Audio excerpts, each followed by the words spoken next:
Okay, hi guys. So I just came home from work.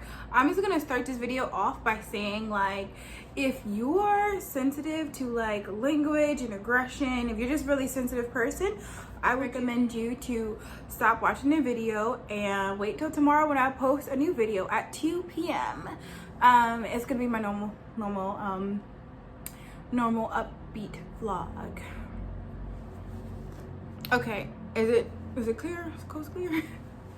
Sometimes I feel like saying that, like, is the coast clear? Can we talk? Can me and you talk for a moment? So I just came home, I took a shower, and I was like, I'm not gonna vlog about it. I'm not gonna like do anything about it. I'm just gonna just wait until tomorrow. You know, tomorrow's a new day. But I took a shower, I got my tater tots in the oven, sprinkled some cheese on top of it. Like, it's been an hour since I came home, and I just feel like I need to get this off my chest, so I'm just gonna talk about it. Boom. I just finished hanging out with my friends, and it was like a friend of a friend, but I had interaction with him maybe about like 6 times, just like one-on-one, like enough for us to like connect over like my house plants and all this other stuff, right? So we went out for drinks.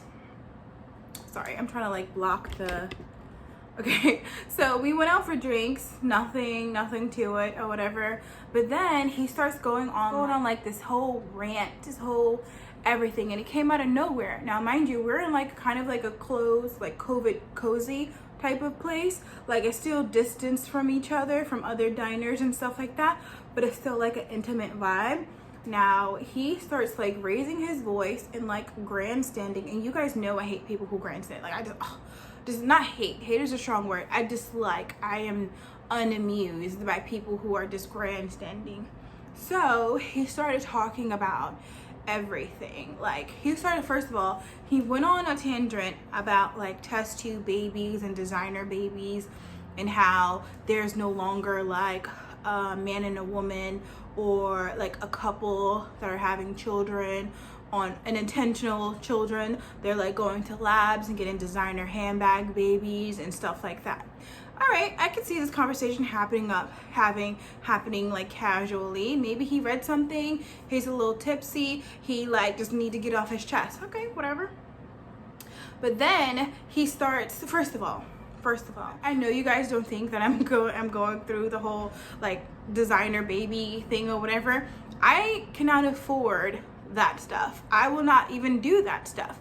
I believe a child should be born naturally. Don't go to like mixing up the genes, or like, well, if you have like a white and a black person and they have a baby, yeah, I don't care. But if I'm talking about like lab testing, like, oh, I want my baby to have like green eyes with blonde hair, you know, stuff like that, I just don't, I believe it's unnatural. I feel like if you want to go that far to like, that's on you. That's something that I'm not into, and I can't afford it. Hello, I live in a studio. I'm like saving up to actually have a child. Like, that's the reason why I'm in a studio, so I can like divert my money into the child section, you know. And also, like, I know that having children is expensive. I can afford to have a kid.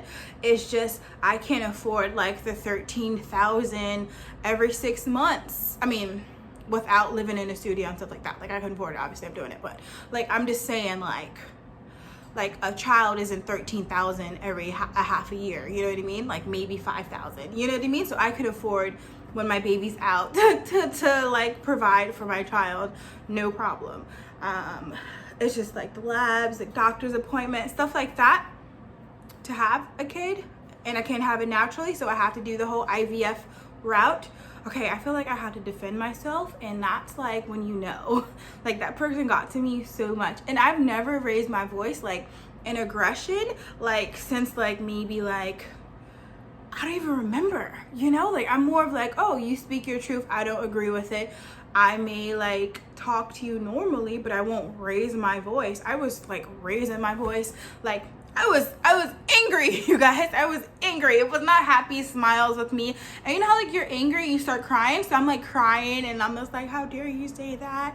Some of us are working as hard as we can. All right, so basically what he was saying, right, in a nutshell, the reason why I got me like, okay, he was talking about test tube babies. He was talking about like people who don't even have the human decency to like have a one-on-one connection with a person to have a child. They're just like going for it. He was talking about like pollution and pollution with pollution with like designer babies type of thing, right? So that's what he's saying. And then he was like, people are like living in shoe boxes and they have no choice but to stock their house up with plants to make it feel like they're not living in a shoebox. They're working like more than one job and they still can't afford their place, stuff like that. And I feel like that was like really personal. Like, do you guys not feel like that's like jabs at me? Like, I have a whole bunch of plants, not because like I'm starved for like whatever, but because like I like, it brings me joy, you know? Like I live in New York City, in the city. I don't live like outside in the country or whatever where I have like fields and stuff. Still, I feel like I have to defend myself, and that's like when you know. All right, so what else was he saying? I don't know. Oh yeah, how like money is an abstract concept and anybody who's working for the man's a sellout and they should just like go in the woods and connect with nature and stuff like that, and they have no concept of like the real world, the real world, stuff like that. And I'm just like, first of all, if you're my friend, like if you know, then you know. Like I dream of having like a place where like there's woods and stuff like that, where I can have like a large garden, not even a large, just like a garden that's like outside in the air, not in my apartment. And I want like chickens and stuff like that. And it just felt like everything he said was like a jab at me. I'm working 2 jobs so I can like save up to afford the I.V.F treatment, not because I can't afford, you know. Still, I feel like I have to defend myself, and it's just like, what? And like maybe the reason why I'm feeling this way is because like he's kind of right, but I'm like, what is he right about? Like I literally, if I wasn't trying to have a kid right now, I could move into like a 2-bedroom, 1-bedroom. I could have a car. I could do all of the stuff. I don't have a car because like I'm a scary person when it comes to the road. Like I still wear my seatbelt like all the time, and I'd be like, whoa, too fast. Well, you know what I mean? Like that's the type of person I am. I know that about myself. He just got to me, and like he was saying more things, but it just like, first of all, here's a little backstory about this person, right? He's never had a job in his life, like a real job in his life. Like his parents still like buys him stuff, still sends him money, things like that. Mind you, they own like a coffee shop in like Maine or something like that. And they live in New York City, or they live in upstate or something like that, but they still live in New York, you know what I mean? And their coffee shop provides them like a lifestyle where they don't have to worry about this and this and this and this, right? He's never had like a real job, like ever. So he doesn't have like responsibilities. He doesn't have to pay a bill, so he can sit there and be like, oh, you guys are sellouts, I would never work for the man. Yeah, your parents have a business that they don't have to work at. They could just like have someone else and they still reap the rewards and give you, like, he's like 35 living with like, you know what? I have to stop, because what I was about to do is belittle someone, and that is not me. But just know, he does not live in the real world. You know what I mean? Like he still lives with his parents. They still give him allowance, stuff like that. He doesn't have to. And it's just like, how dare someone like that lecture me about having 2 jobs and about how, you know what I mean? Like how dare that person, like, and I was like so emotional that like the waiter, first of all, he was like belittling the people. You know how like dropping subliminal messages like, oh, like waiters, I feel bad, they'll smile in your face even though you're talking down to them, you know, because the customer's always right. Welcome to America. And then, I mean, all right, so like I get that part because I work retail, so like some people are just like douchebags, like just douchebags, right? Or just not nice people, you know? Some people are just not nice. And like you in customer service, you always like, hey, the customer's right. Always be like, you know, polite. Even though they're like being nasty to you, you always have to be polite to them, you know, stuff like that. It's not. So I get that part, but like, you know what I mean? He was like begging for it. He was telling like the waitress and the waitress, because I think the waitress couldn't take it anymore, so she switched.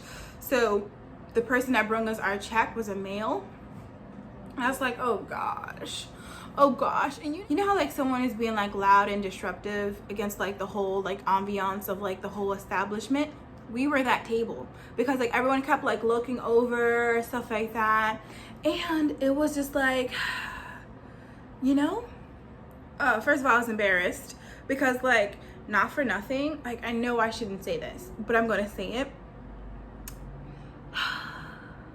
No, I'm not gonna say it. And it's just like, you know. Anyway, that's my whole little rant for today. Hope you guys enjoyed this video. You guys will see me tomorrow when I upload another video, and hopefully I'll be like normal, you know, like not so emotionally attached to this situation. I'm just like normal. Later, you guys.